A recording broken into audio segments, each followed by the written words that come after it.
Hello friends, कैसे हो? I hope आप अच्छे होंगे। इस वीडियो के अंतर्गत हम देख रहे हैं जो 27 फरवरी को 2 शिफ्ट का पेपर हुआ था।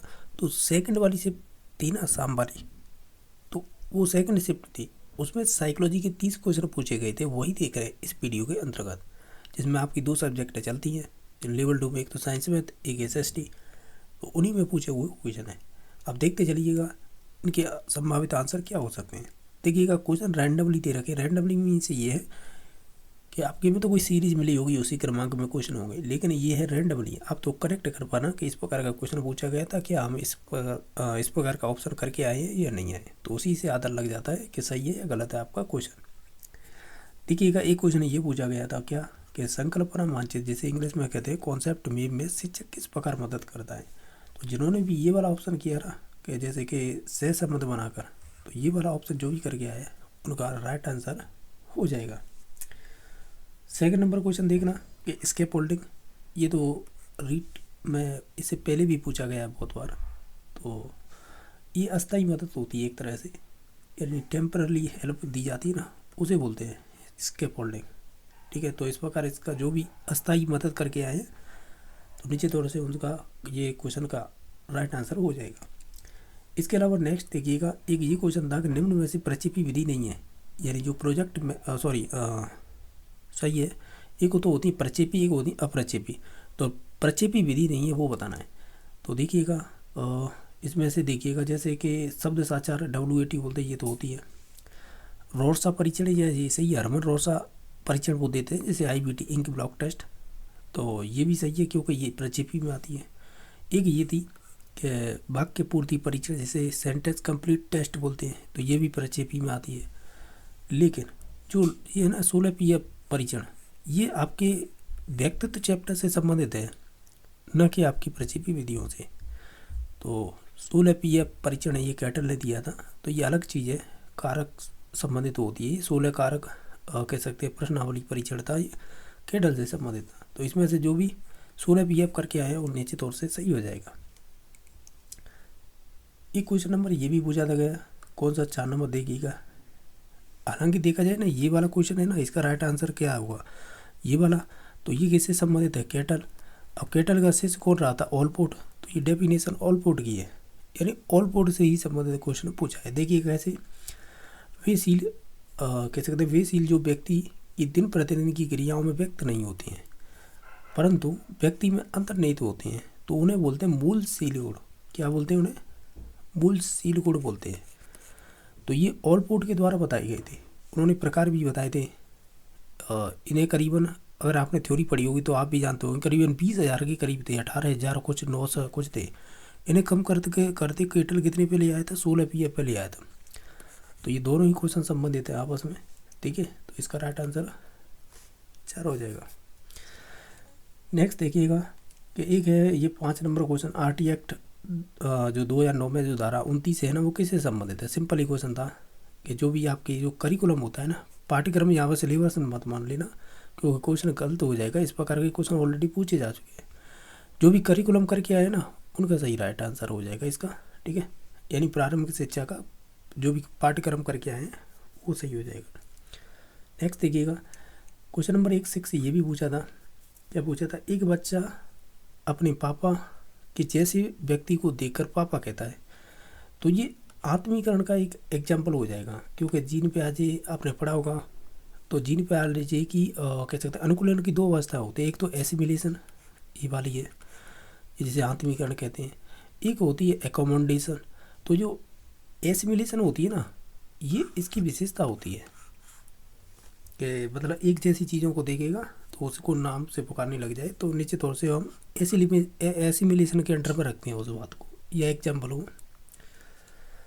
नेक्स्ट देखिएगा कि विकास के 2 कारक, वृद्धि एवं विकास के बारे में। हालांकि इस प्रकार का भी क्वेश्चन हो सकता है, नहीं तो ये क्वेश्चन होगा वृद्धि एवं विकास किस पर निर्भर करता है।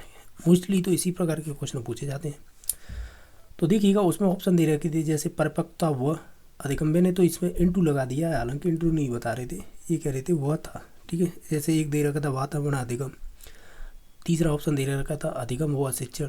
तो ये तो होगी नहीं, आप ही जानते हैं, होगा तो ये वाला होगा परिपक्वता व अधिगम।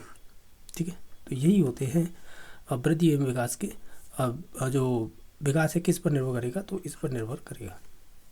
तो जो भी ये करके आए उनका निश्चित तौर से सही हो जाएगा। देखिएगा ये ऑलरेडी बहुत सी परीक्षा पूछ लिया गया, जैसे first grade, second grade, already REET में पूछा हुआ है कि अपने माता पिता की गुणों के विपरीत लक्षणों या गुणों की संतान होना किस सिद्धांत से संबंधित होती है। तो इसे प्रत्यागमन का सिद्धांत बोलते हैं। ये सोरेनसन से संबंधित है। ये रीट में इससे पहले भी पूछ लिया गया है। तो जो भी ये करके आए ना प्रत्यागमन का सिद्धांत, तो उनका सही है। क्वेश्चन नंबर 9 देखिएगा कि ये कह रहा है कि सीखना उद्दीपक व अनुक्रिया के मध्य पुनर्फलन की सहायता से अनुबंधन का परिणाम होता है। तो ये किससे संबंधित है, तो उसमें दे रखे थे जैसे संज्ञानवादी, व्यवहारवादी या अन्य ऑप्शन दे रखे हो। तो जो भी व्यवहारवादी करके आए हैं निश्चित तौर से उनका सही हो जाएगा। चाहे अनुबंधन की बात करें चाहे पुनर्फलन की, होती है व्यवहारवादी में वही नाम आते हैं। चाहे तो स्किनर आ जाए, चाहे क्लार्क आ जाए, चाहे पावलर वाला आ जाए। पावलर को मतलब कुत्ते पर प्रकृति, वो यही बात करते हैं मोस्टली। तो ठीक है व्यवहारवाद की। और देखिएगा एक ये है 10 नंबर क्वेश्चन। ये क्वेश्चन ऑलरेडी पूछा हुआ है।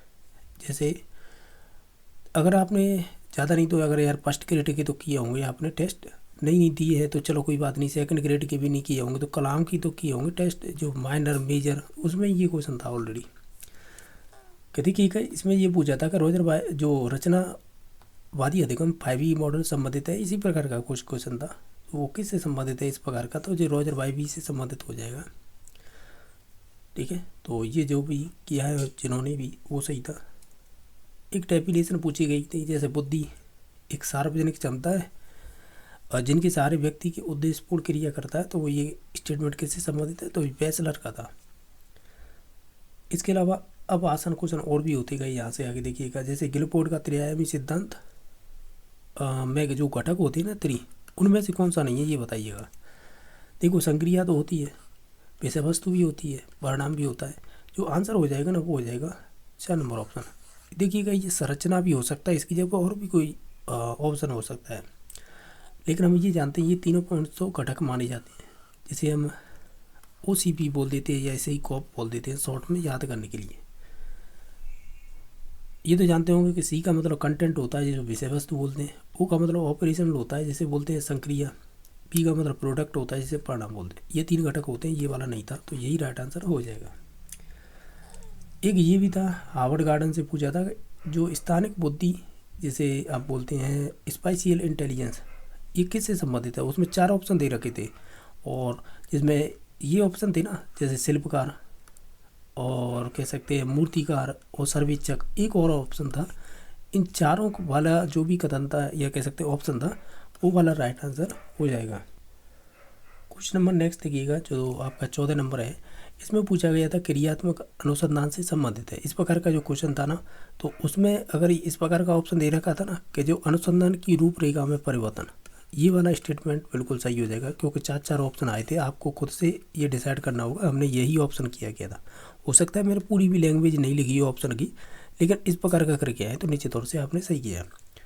एक क्वेश्चन ये भी था कि निदानात्मक परीक्षणों का निर्माण है छात्रों की अधिगम कठिनाई का पता लगाने के लिए किया जाता है, यानी जिसे निदानात्मक परीक्षण बोलते हैं।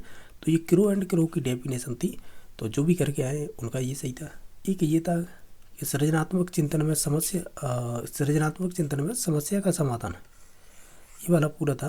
जो समस्या का समाधान होता है तो उसमें 4 ऑप्शन होते हैं, 4 स्टेप होते हैं। तो उसमें से जो प्रबोधन या जिसे प्रदीप्ति बोलते हैं, इससे संबंधित जो भी करके आए उनका सही हो जाएगा।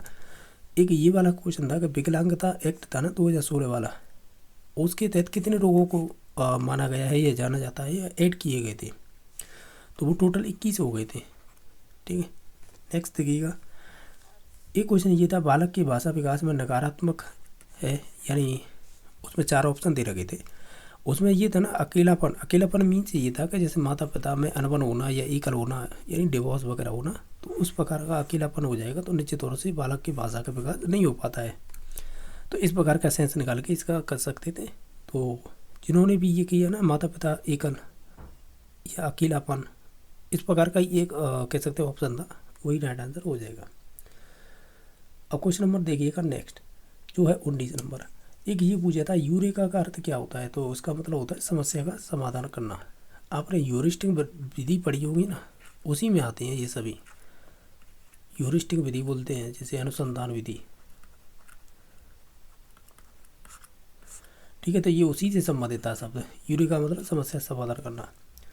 जैसे मात्रात्मक यानी मात्रात्मक मूल्यांकन की विधि है, यानी इसमें ऑप्शन दे रखे थे जैसे वस्तुनिष्ठ, अवलोकन, जांच, सूची, लेकिन राइट आंसर हो जाएगा आपका जो वस्तुनिष्ठ, यानी यही मात्रात्मक मूल्यांकन विधि मानी जाएगी। एक क्वेश्चन ये भी अच्छा पूछा था कि जो पीएम यानी प्रधानमंत्री नवोन्मेष शिक्षण कार्यक्रम का ध्रुव क्या था। यह हो सकता है यह ध्रुव की जब उद्देश्य पूछा हो, लेकिन ओवरऑल इस प्रकार का ऑप्शन जिन्होंने भी किया ना कि चयनित जो भी प्रतिभाशाली बालकों को स्वतंत्र अनुसंधान हेतु मोटिवेट करना या प्रेरित करना या इनकरेज करना, इस प्रकार का जो भी ऑप्शन करके आए ना वो सही था। इनमें और भी ऑप्शन दे रखे थे, कौन कौन से दे रखे थे, जैसे कि पाठ्यक्रम पर जोर देना, परीक्षा प्रणाली पर जोर देना, और जो भी टीचर है वो अपनी टीचिंग के पर जोर देना। तो ये तो कोई होगा नहीं, होगा तो ये वाला मैंने बताया, ये वाला हो सकता है। नेक्स्ट देखिएगा, एक क्वेश्चन ये था कि विशेष शिक्षा के लिए प्रशिक्षण कार्यक्रम और पाठ्यक्रम में कौन नियंत्रित करता है। हालांकि ये रीट 2018 में पूछा हुआ क्वेश्चन है, अगर ध्यान दिया हो L2 में ही पूछा था। विशेष शिक्षा के जो भी आपके लिए प्रशिक्षण कार्यक्रम हो या करिकुलम हो, उन्हें सभी को कंट्रोल करता है भारतीय पुनर्वास परिषद। ये वाला ऑलरेडी 2018 में पूछा हुआ है। जो विकलांग वगैरह होते हैं ना उनसे संबंधित होता है, ये डिसेबिलिटी होती है उनमें। इस 23 नंबर क्वेश्चन को हम लास्ट में करेंगे, ठीक है, क्योंकि इसमें कुछ ऑप्शन वो से गलत लिख गए हैं, तो एग्जैक्ट क्या थे वो मैं अभी बता दूंगा। आगे देख लेते हैं कि NCF 2005 का मुख्य उद्देश्य क्या होता है। और उसमें एक ये भी ऑप्शन दे रखा था कि जो भी CC है ना, सतत एवं व्यापक मूल्यांकन पर एक तरह से जोड़ देना, या इससे संबंधित जो भी आगे लिख रखा होगा वो हो जाएगा। क्वेश्चन नंबर 25 देखिएगा, व्यक्ति की जो मूल प्रवृत्तियों व सामूहिक भाषाओं को व्यक्त कर देना चाहिए, जैसे कि एक दूसरे का से खुलकर मिलना, यह तो ये किससे संबंधित। इसमें बहुत सारे ऑप्शन थे, बहुत सारे मीन से 4 ही ऑप्शन थे, लेकिन उसमें जो विवेचना था ना ये वाला राइट आंसर हो जाएगा। एक क्वेश्चन ये भी था कि अलावा निवित बालकों में भावनात्मक चुनौती क्या है, तो उसमें एक ऑप्शन था कि हीनता और नकारात्मकता, तो ये वाला ऑप्शन सही हो जाएगा। एक क्वेश्चन ये भी था कि हार्वर्ड गार्डन ने बहुबुद्धि सिद्धांत था ना, वो विद्यालय में किस प्रकार से प्रोत्साहित कर सकते हैं, तो इसका ऑप्शन था एक विविध कला, संगीत, अभिनयों का प्रदर्शन करके। तो ये टोटल हमें 27 क्वेश्चन मिले हैं, ठीक है, तो जो हमने बताने की कोशिश की है। एक ये वाला और देख लीजिएगा, कौन सा 23 नंबर, ये पूछा था एरिक्सन से। और देखिएगा एग्जैक्ट क्या है कि इसके ऑप्शन मैंने लिख तो दिए हैं जैसे बताए हैं, एक्चुअली में क्या है कि इसमें कुछ गलतियाँ दे रखी हैं। देखिए जैसे मैं बताते चलूँ, अगर आप ये नहीं पता है हमें कि सुमेलित करने में पूछा है तो इसी प्रकार के ऑप्शन थे या नहीं थे। देखिएगा अगर आप कनेक्ट कर पाए, आप करके आए हो। अगर पहचाने में भूमिका भ्रांति पूछी है तो ये किशोरावस्था से संबंधित होती है, ये बात सही है, 13 से और 19 वर्ष होती है, ये बात तो सही है। अब दूसरे नंबर को छोड़िए, बात इस पर आइएगा, देखो 1 2 3 तीसरे ऑप्शन पर आइएगा। देखिएगा इसमें कह रहा है आत्मीयता वश त्याग, ये 65 वर्ष दे रखा है, ये लास्ट वाली स्टेज होती है, ये पहली बात तो ये है, ठीक है। लेकिन उसकी नाम ये होता है संपूर्णता, या तो संपूर्णता बोलिए या संपूर्णतया वर्ष नैराश्य, ये संपूर्णता ही कहिएगा। तो कहीं ना कहीं ये भी सही है, लास्ट स्टेज होती है उस वजह से। एक है स्वतंत्रता बनाम लज्जा शर्मिला, तो इसकी उम्र होती है करीबन 2 से 3 वर्ष, तो ये भी सही मिला हुआ था। एक होती है ट्रस्ट वर्सेस मिसट्रस्ट, तो इसकी उम्र होती है 1 से क्या ऐसे कहेंगे, जन्म से 2 वर्ष मान लेते हैं, यही होती है, या 1.5 वर्ष कह सकते हैं इसे। तो इसमें क्या होता है, अहम की भावना थोड़ी होती है।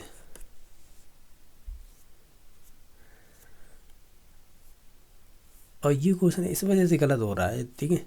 अब देखो मिलान के लिए अहम वाली भावना है वो ये विश्वास बना अविश्वास की अवस्था होती है, ये ट्रस्ट वर्सेस मिसट्रस्ट। तो देख लीजिए, ओवरऑल मैं बता देता हूँ। पहली अवस्था होती है ट्रस्ट वर्सेस मिसट्रस्ट, ठीक है, ट्रस्ट वर्सेस मिसट्रस्ट इस प्रकार का आया होगा, तो ये आपकी शेष अवस्था से संबंधित होती है, सिंपल सा लॉजिक ये होता है, ठीक है। दूसरी होती है दूसरी होती है कि ये होगी जो स्वतंत्रता बनाम लज्जा, ये वाली